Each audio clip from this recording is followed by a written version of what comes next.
Most people think Shabbat is about rest. It is not primarily about rest. It's about creativity, or what we would call in Torah melacha. Melacha simply means creative work. And that's why Shabbat finds its origins with God in creating the world. It says, "Vaychulu hashamayim ve'haaretz," and all of the heavens and the earth were completed that God made. Vayishbot mikol melachto asher asa, and God refrained from all of the melacha that He was doing. Of course, was the act of creating. And so Shabbat is a time that we refrain from creative work. The whole idea about rest is only ancillary to that. We recognize that if we're not actively engaging in creating, well, then it is beneficial to remain at rest.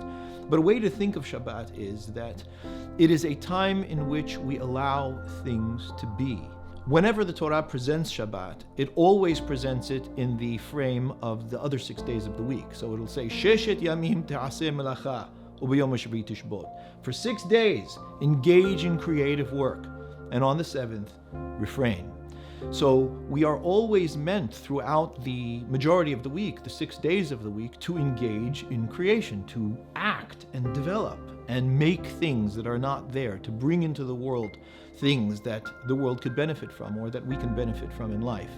But if we're constantly doing that, if we are always developing, working, if we are always in a state of becoming, we never let things be.